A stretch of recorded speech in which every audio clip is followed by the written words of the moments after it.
Најпрво добар ден. Добар ден. Ќе зборуваме за перинаталното здравје, за низ какви процеси се поминуваат жените ментално кои се соочуваат со спонтани абортуси, мртвородени деца и со инвитро, која е една постапка честа што годиниве би се популаризираше во медиумите, ние околу нас знаеме дека има многу жени што поминуваат низ процес на инвитро, но најпрво што подразбираме под перинатално ментално здравје? За да поедноставиме, перинатално ментално здравје е она што нам ни се случува на психолошки план во текот на бременоста. Значи од зачнувањето до моментот на породување. Така, сите овие состојби и настани што ги споменавме, кои чувства најчесто се јавуваат кај овие жени, дали тие реакции се нормални во процесот на инвитрото, доколку родат мртво бебе и при спонтани абортуси? Што е она што е нормална реакција, дали е хормонска, дали од самиот стрес, а што сметаме дека веќе заискува да се побара стручна помош? Сите овие теми се доста значајни и физички и психолошки доста нагласени, што значи дека реакциите може да бидат бројни, кои што може да се случат во овие ситуации. И самата бременост која што е спонтанна, која што е уредна, која што води кон добро породување на живо, здраво, право бебенце, е и психолошки и физички значајна. Значи се случуваат промени. Тоа е поинаква физичка состојба, поинаква психолошка состојба. Се спрема целиот организам и на психолошки, и на емоционален, и на ментален, и на физички план да донесе нов живот. И емоционалниот ролер костер е присутен и во природната спонтана бременност, и во уредното породување на живо здраво бебе. Па така може да замислите кога станува збор за процеси кои што се малку поинакви, кои што не се во она што е идеалот, колку е тоа значено, особено затоа што добивање дете е една од најголемите, најважните, најзначајните нешта кои што нам како луѓе ни се случуваат и ги очекуваме.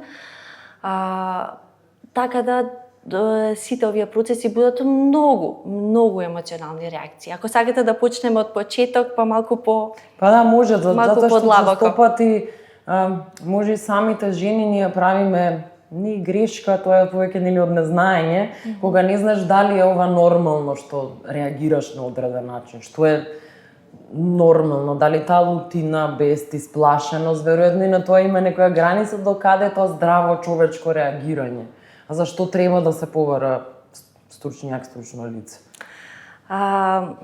Видите, она што не ни го пореметува функционирањето и она што не дестабилизира емоционално, ментално, физички, можеме да кажеме дека припаѓа во тој некој нормален опсек на емоционални реакции. Меѓутоа, она што значајно ни го попречува функционирањето, она што е со голем интензитет, со голема зачистеност, може да се каже дека е нешто за што нам ни треба помош или поддршка. Сега, зависно од тоа за што станува збор, секој од нас е различен. И секој од нас на различно ниво ни треба помош и поддршка. И на различно ниво ќе ја побараме помошта и поддршката, а некогаш и нема да ја побараме и некогаш е потребно некој да види дека ние патиме и дека нас ни треба помош и поддршка. Така да и во нормална природна бременост се посебно низ соништата, низ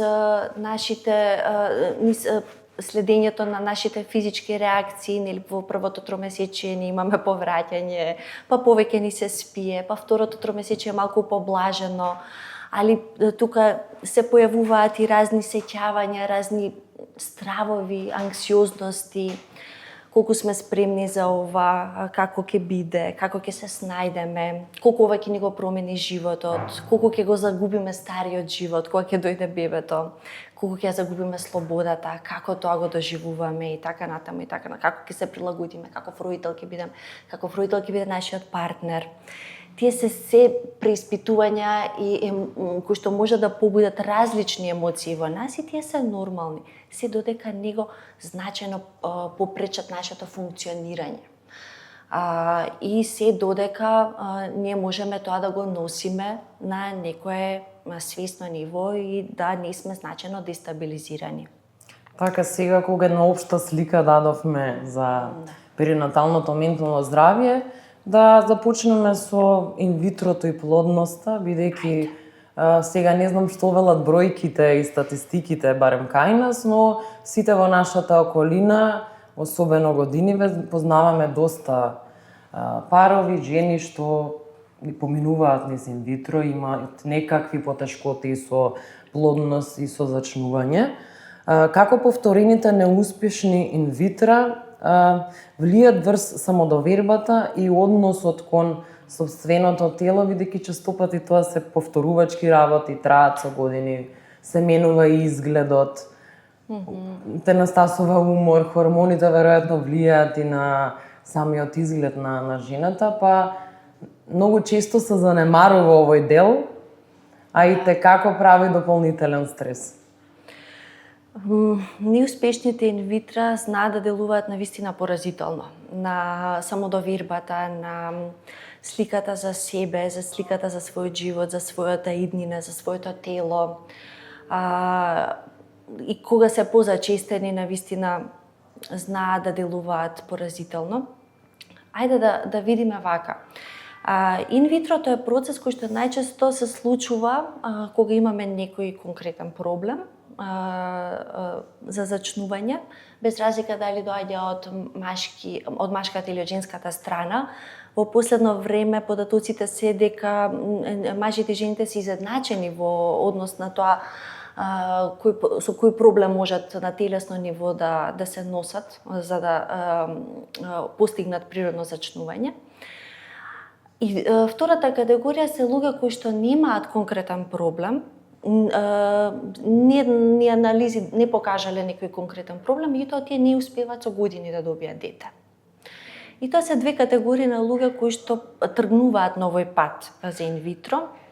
Оние кои што се срекници успеваат од прва, меѓутоа почесто се луѓето кои што мораат неколку пати тоа да го поминат.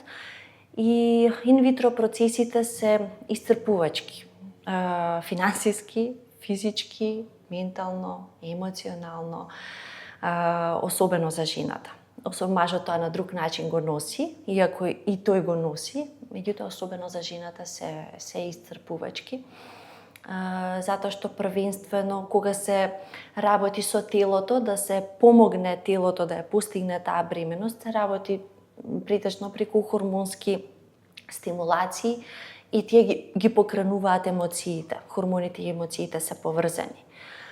И тогаш се случува една емоционална бура од стравови, од тага, од анксиозност, од лутина, кои што се многу интензивни. Чисто пати тие жени велат дека никогаш порано во животот не доживеле толку интензивни емоции. Од една страна. Од друга страна, самото исчекување. Тоа е сосема различен процес од процесот кога спонтано и природно и случајно ќе видиме дека недостасува менструалниот циклус, па ќе видиме 2 цртки на тестот за бременост и така натаму. Ова е процес во кој што будно внимаваме од ден во ден. Од ден во ден се прати телото, па како телото изреагирало, па што се случува во нашето тело, па го исчекуваме тој датум, да го направиме тој тест, за да видиме што ќе покаже тој тест, дали имаме бременост или немаме. Па во случај кога немаме бременост, значи тестот е негативен, а ние сме веќе поминале многу, внимавајќи на себе, внимавајќи на своето тело, следејќи ги препораките на лекарите, додека надвршниот свет најчесто ништо не знае. Додека најчесто никој не знае ни што таа жена поминува. а таа внатрешно во себе поминува низ целен процес во оној копнеш за дете, во онаа желба да таа бременост се случи. И кога ќе го види негативниот тест за бременост и под влијание на хормоните, и под влијание на тоа и тој факт, да речеме, разочарувачки, како сите бродови да потонуваат. А дали често се криват самите себе си овие жени, бидејќи нели некако чувството на вина секогаш оди заедно со мајката, дури таа што се бори да стане мајка, дека не знам, телото е издало, дека можеби е некогаш нејзина вина зашто ета не може да добие дете. Се јавува ли тоа често? Знаете како ова прашање можам на повеќе нивоа да ви го одговорам. Вината често е и женска емоција. Ние сме подложни на таа емоција, веројатно поради векови, нели некакви очекувања од жените и некакво пренесување на тоа чувство на кривица за нешто. Особено во овие процеси, кога ние практично и немаме оноко колку што внимаваме, сепак немаме контрола што се случува во нашето тело. Ние оставаме нашето тело само нешто да направи за нас. И кога доаѓа тоа разочарување, природната потреба на човекот е да се праша зошто. Ние имаме потреба од одговор. Ние имаме потреба од одговор зашто нешто не успеало. Нашиот ум има потреба да знае, да го добие одговорот зошто ова не успеало. Во денешно време нам не оди тешко да ги прифаќаме негативните настани како такви. Во минатото, да речеме, кога луѓето имале многу потежок живот и потешки услови за живот, ним често им се случувале тешки моменти, тешки настани. И тоа не значи дека тие не тагувале, меѓутоа ги прифаќале како факт на животот. Ние денес со целиот напредок на технологијата, на медицината и сето тоа, ние не сме спремни на неуспех. И не го прифаќаме неуспехот лесно. И кога ќе ни се случи, умот има потреба да добие одговор зошто и тогаш се јавува чувството на вина. Дали јас нешто сгрешив? Тешко ни е да го дадеме одговорот барем веднаш, да кажеме па можда така требало да биде, како што би кажала жената. И дека треба време. И дека треба време. Така да посклони сме кон тоа, па можда јас не се хранев добро, па зашто изедов таа пица завчера? Може би е таа крива. Па можда зашто се напив пола чаша пивце пред 5 дена. Можда е тоа причината зашто ова не успеа. Па зашто пушев пред пола година цигари. Можда е тоа причината. Ме разбират. Така да се обидуваат жените да на тој начин, тоа е и механизам на справување со тешки настани, со неуспеси и разочарувања и како еден прв момент, прв чекор во тој процес на справување со таа загуба, и тоа е едно ниво на загуба. Ние денеска ќе зборуваме за повеќе настани што значат загуба во контекст на родителството. Меѓутоа и ова е еден вид на загуба. Така да тоа е првиот момент. Понатаму ќе следува постепено прифаќањето. И се разбира затоа што човечката потреба за успех е неверојатна и голема и надежта последна умира. Таа жена и тие, односно тој пар, од кога ќе се стабилизираат работите, од како ќе се врамнотежат, ќе одат на втор обид, па ќе одат на трет обид. Се додека не го добијат, се додека не успеат. Затоа што им е тоа важно. Тогаш како да се заштити менталното здравје додека трае целиот овој процес?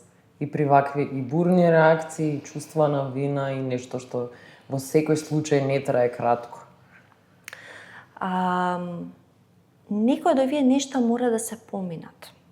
Мислам, кога зборуваме ние за заштита на менталното здравје, некогаш имам чувство дека луѓето очекуваат одговор кој што ќе им помогне да работите не болат. Немаме таков одговор. Ова ќе боли. Меѓутоа, како може да се заштити менталното здравје? Со тоа што уште на почеток од овие процеси ова ќе го доживееме на еден интегриран начин. и ќе му пристапиме на еден интегриран начин. Јас често работам со родители кои што се во постапка на инвитро и најчесто они доаѓаат кај мене после третиот и четвртиот обид. Што значи дека најпрво се обидале да почнат прво со медицината. Мојот предлог е да се има еден сеопфатен пристап. Тоа значи да се тргне од медицински план, од финансиски план, од психолошки план за помош и поддршка, од семеен план за помош и поддршка, значи заедницата, колку можеме и како сакаме да ја вклучиме. Па на крајот на денот и од духовна поддршка ако сакате, затоа што некогаш и тоа доста им помага и им значи на луѓето. И сега кога велам поддршка од заедницата, најчесто паровите ова го поминуваат сами. Најчесто нивната околина не знае дека се они во овој процес. И тоа они го одбираат во функција на нивна заштита. Они се чувствуваат позаштитени кога сами го носат тој процес, кога не мораат да одговараат на прашање или кога никој не знае. Меѓутоа, од друга страна оној пристап кон заедницата и кон поддршка од заедницата го бараат на интернет. Во комуникација со непознати луѓе кои што поминуваат низ истото и се обидуваат на тој начин да ја добијат својата помош и поддршка. Некогаш тоа добро функционира, некогаш тоа не функционира добро. Така да ова се начини на кои што можда треба да пристапиме уште од самиот почеток. И секако, добриот план и балансираните очекувања можат колку и толку да не поддржат и да ни помогнат полесно ова да го износиме. Иако пак ќе кажам, низ некоја болка секако ќе се помине доколку се доживее неуспех. Така да не се оди во екстреми, ниту претерано радување, ниту па оној момент дека кога нема да успе, дека не е се црно, дека треба само, убаво кажавте, да се одболува и да помине време. И поминува време. Мислам, луѓето успеваат, луѓето се силни, имаат своја снага, успеваат, резилиентни се успеваат да го интегрираат тоа искуство и да одат понатаму, што е и добро. Мојот впечаток е, моето искуство е дека интегрираната поддршка, психолошката поддршка доста им помага и доста носи успех. Затоа што процесот на станување, процесот на зачнување, да речеме, не е само физички настан. Треба и на енергетско ниво и на емоционално ниво нашата душа и нашето тело да се отворени, да се спремни за тоа. Така да, особено кај оние родители каде што и нема конкретна медицинска причина зашто не успеваат да зачнат, мислам дека психолошката поддршка е клучна. А тоа ни го докажува и фактот што веројатно можда сте ги сретнале тие податоци. Ние имаме податоци дека кај можда 90% од луѓето кои што немале физичка причина за неплодност, се бореле долги години, посвоиле дете, за брзо време остануваат природно и спонтано бремени. Што значи психолошкиот фактор е тука важен и доста помага.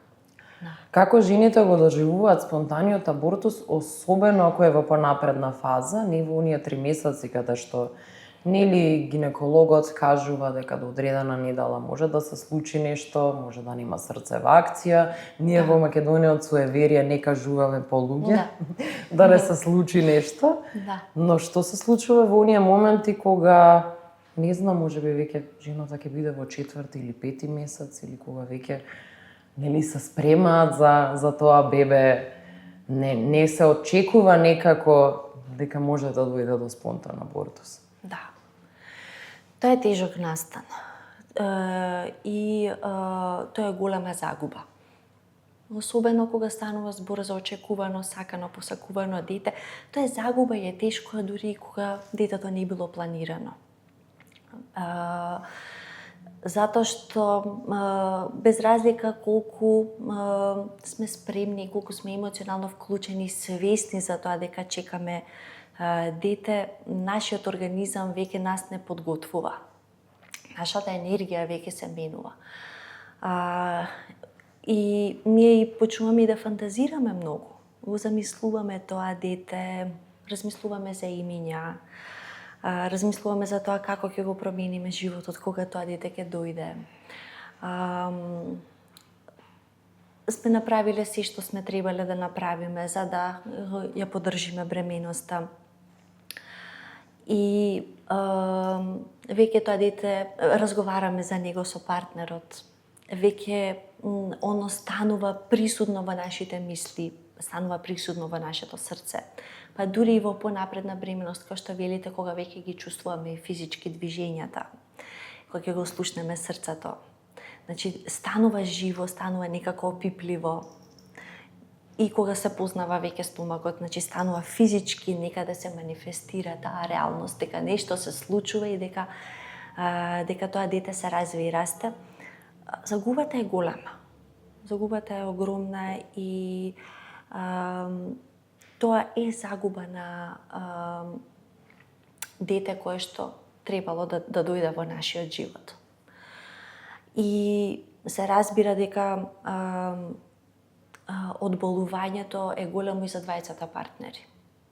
И двајцата партнери на различен начин ќе пристапат кон оваа загуба, на различен начин ќе се носат низ тој процес, меѓутоа загубата е огромна. И се зависи од контекстот.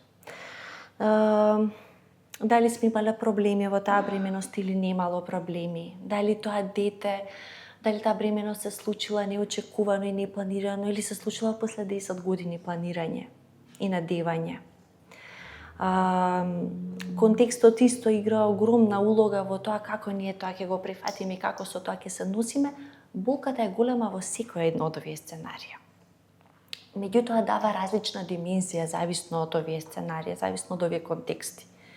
Што им треба тогаш во првите денови и недели по овој настан, по спонтаниот абортус, особено на жените, бидејќи во голема мера поминуваат низ многу големи физички промени, веќе тоа се бремени жени, што им се променени организмот, хормоните се покачени, други трпат работи и најнаш имаат спонтан абортус. Какво е поравувањето, не само ментално и вкупно целото поравување на жени во овие ситуации, што им треба тие први недела, 2, 3, 30 дена, нели на секој различно време му треба да се поправи. На почеток не можеме ништо особено да направиме. На почеток поддршката може да биде само логистичка, најмногу. Зашто при таква загуба најчесто сме помеѓу јавето и реалноста. Јавето и сонот. Значи не сме се уште ни свесни што нас нашло. Секое будење жената се шокира кога ќе стане свесна што всушност се случило. Така да првите 2 недели поддршката може да биде само логистичка, доволно е да може жената да се наспие, да јаде, да пие вода и да се даде простор за да може да почне да се зборува за тоа. Не можеме многу да зборуваме на почеток, а што ќе кажеме? Кога е во првото тромесечие од бременоста, кога е загубата, тогаш повеќе е загубата и на емоционално, на ментално ниво. Можда телото толку не страда во почетокот, меѓутоа кога е во понапредна бременост, некојаш треба и породување да се случи, нели? И онда телото се однесува како да бебе има, а бебе нема. И тоа е тешко. Физички да се износи. Значи, на почеток поддршката е најдобро да биде логистичка. Додека жената не дојде во ситуација да може да почне да зборува за тоа. И потоа зависно од низината личност, зависно од тоа каква поддршка нејзи треба, на сите нас различна поддршка ни треба. Немаме една формула. За некого поддршка ќе биде да не се зборува за тоа некое време. За некого поддршка ќе биде да се зборува многу. Да се зборува за стравовите, да се зборува за загубата на плановите на нашата фантазија, што сме замислувале, што сме очекувале, за што сме се спремале. За некого подршка ќе биде да се зборува, да се зборува за тоа детенце како дел од нашиот живот. И тоа детенце, иако не се родило на овој свет, оно му припаѓа на нашето семејство на некој начин. И е дел од него. И жените сакаат да зборуваат за него. За тоа дете се зборува како да е дел од семејството, бидејќи веројатно во тој цел период нели купуваме сите јалишта и собата и имиња, ако има други дечиња во семејството, се планира таа целата промена. Но на крај нели да го оставиме што е со мртвороденото дете, смртта на новороденче и закрепнување, бидејќи сите овие состојби нели се и специфични ситуации, не може да се мери што е потешко, што е полесно, бидејќи се еднакво тешко и полесно и секој човек различно се справува. Но што е специфично во тагата по мртвородено дете или смрт на новороденче? Што е специфично? Специфично е тоа што мораме да жалиме за некого кога не сме успеале ни да го гушнеме. Ајде, ако можам со една реченица да кажам. Тоа е огромна загуба.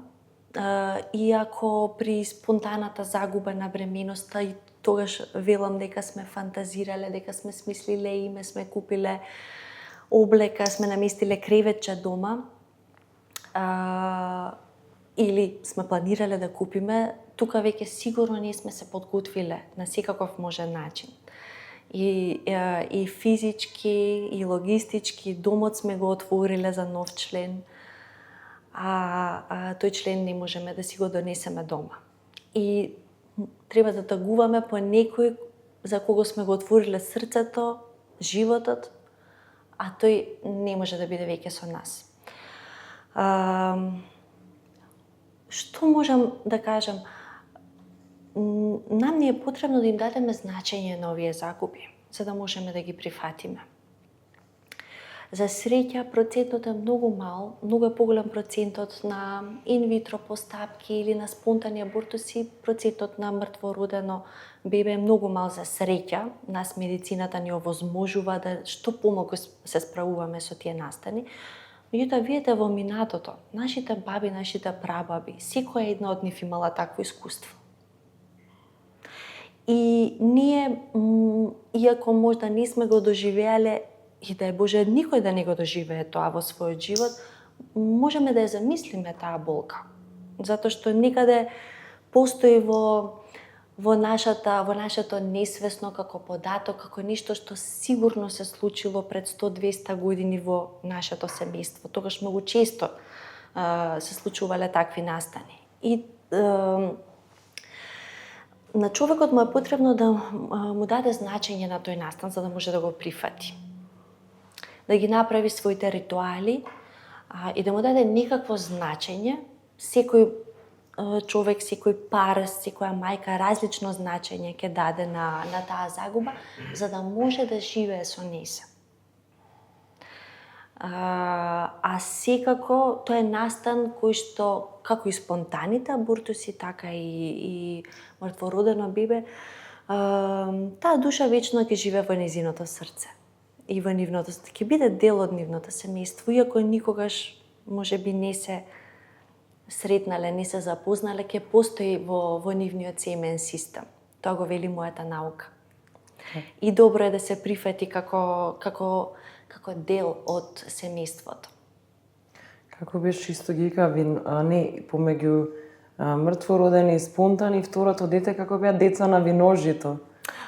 Имаше нели исто некој израз таков што е исто убав и добар за да некој се справи со таа загуба, дека тие се виножито деца. Да, тоа е се во склоп на начинот на кој што даваме значење на нештата. Нам не е потребно да работите, смисла да им дадеме на работите за да можеме да ги прифатиме. Ако нешто нема смисла, не можеме да го прифатиме.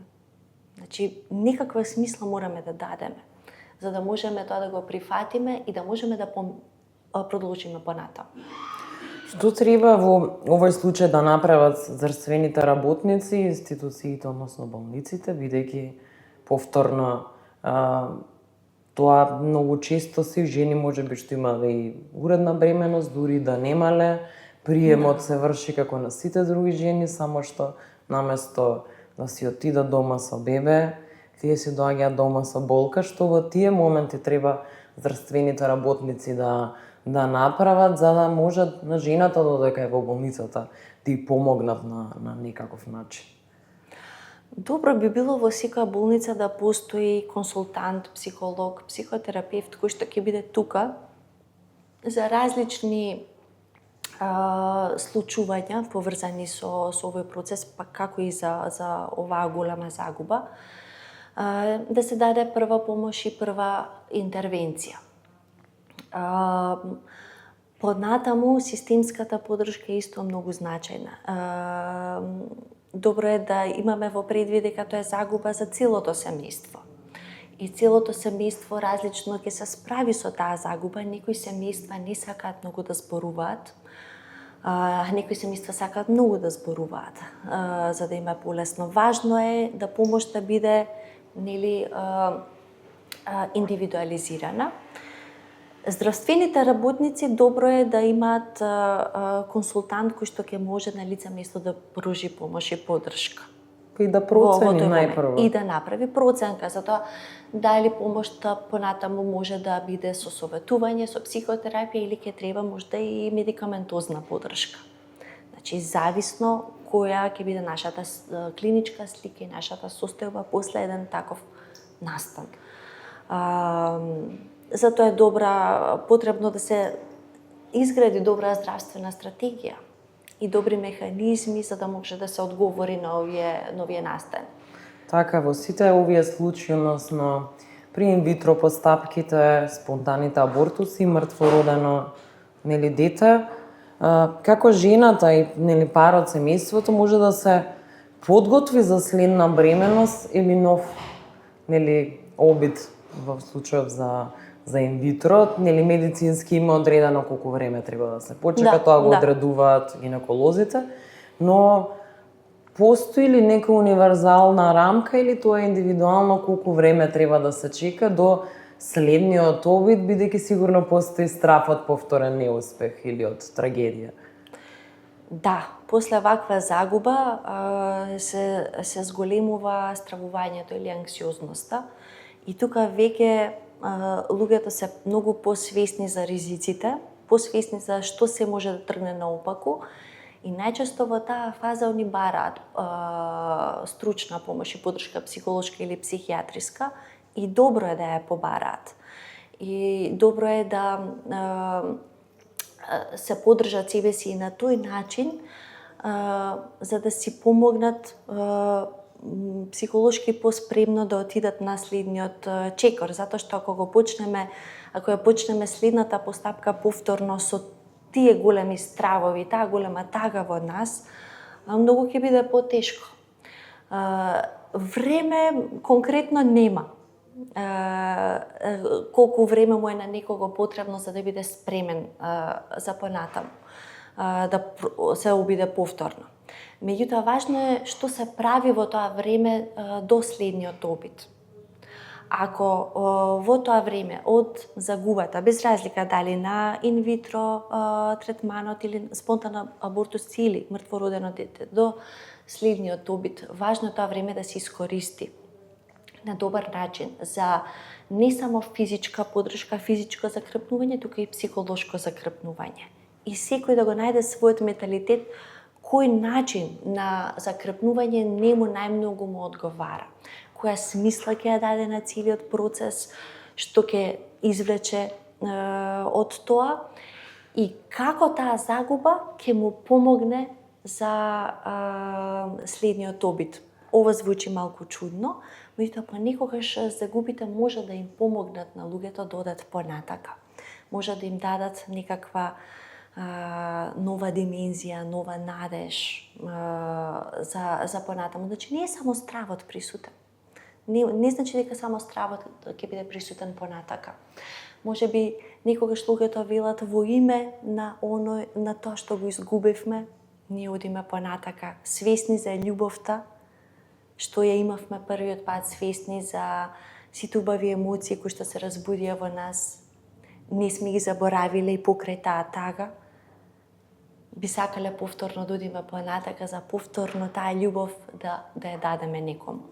Така, многу пати ја споменавте заедницата, нели, покрај најтесното семејство, односно партнерите и веројатно доколку живеат с повеќе луѓе, но веќе е тоа многу ретко семејството, нуклеусот е, нели, детето и родителите, но мислам за крај дека е важно да поразговараме и за тоа колку околината и коментарите од околината повредуваат, што е подобро да се каже или што е подобро да не се каже некојаш, бидејќи некогаш не се ни тие коментари не доаѓаат од место на злоба или од незнање, некогаш си многу добронамерни, но може да ти направа да ти е тешко доколку се наоѓаш во таква ситуација. Се разбира, тоа е една од причините зашто луѓето и сакаат сами да ги носат овие настани, за жал. Затоа што тоа прави да им е индивидуално многу потешко. Меѓутоа, луѓето се никош несмесни. Не знаат што да кажат и како да кажат, не затоа што имаат лоша намера, добро го кажавте тоа, туку затоа што се свесни за големината на настанот. Свесни се за големината на тагата и големината на загубата. И они сакаат нешто да кажат. И најчесто тоа што ќе го кажат е несмесно.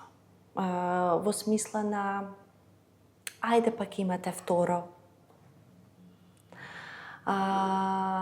Ајде побрзо да продолжите пак повторно со следен обид. Или веќе имаш едно дете дома, нека ти е живо и здраво. Луѓето знаат некош да бидат несмесни и да кажат нешто што многу повредува. А кога сме ние ранливи, кога ни се случило да живееме таква голема загуба во животот, се не погодува. И се допира до нашето срце. Што може околината да направи што би било малку подобро? Едноставно само да каже жал ми е. Едноставно само да каже сочувствувам со тебе. Генерално луѓето им е тешко да стоят во тагата. Тешко им е да стоят во болката. И одма сите се обидуваат нешто да кажат за да ја амортизираат болката, за да најдат некоја светла точка, ама никогаш тоа е пребрзо. Тоа е процес, треба да стигнеме до новиот оптимизам. Никогаш не треба време да стоиме во болката. И не можеме одма, тоа ви го споменав и на почеток, кога ме прашавте како да го заштитиме менталното здравје, не можеме одма да направиме да е подобро. Значи, некој време стоиме во болката. И на почеток луѓето и најблиските се што може да кажат е да ни се придружат во болката. Само да ќутат со нас ако треба, да не гушнат, да не фатат за рака, да не пригрнат, да кажат жал ми е, ајде плачеме заедно. Ако тоа на личноста ја е потребно, никош на личноста ја е потребно некој да ја фати за рака, да ја однесе во шумена прошатка или да однесе на плажа или да направи ручек. Или да направи ручек. Да и ги испегла лиштата. Никогаш е тоа потребно. Така, и за крај, која е најважната порака за сите овие жени кои се чувствуваат, го споменавме тоа повеќе пати, сами во ова искуство? Да. Нешто ова е процес кој што мора да се помине сам, но за нешто од ова е добро да побараме помош и да ја добиеме. Жените тоа го заслужуваат. И ова е огромен процес. И важно е да бидеме способни да побараме помош ако ни е потребна. Затоа што ќе биде добре дојдена. Работите ќе бидат полесни ако ја побараме помош. Меѓутоа дел од ова и ќе се помине сам. Важно е да се препознае моментот кога ни треба пријател, кога ни треба партнер, кога ни треба стручна поддршка. И ако не можеме ние тоа да го препознаеме, важно е нашата околина тоа да го препознае. Важно е околината да препознае или да насети кога не сме баш своји, кога баш не делуваме дека сме добро. И тогаш да не фати за рака и да ни каже за тебе е важно да видиш помош, да видиш стручно лице. Така, ви благодарам. Така, има нешто.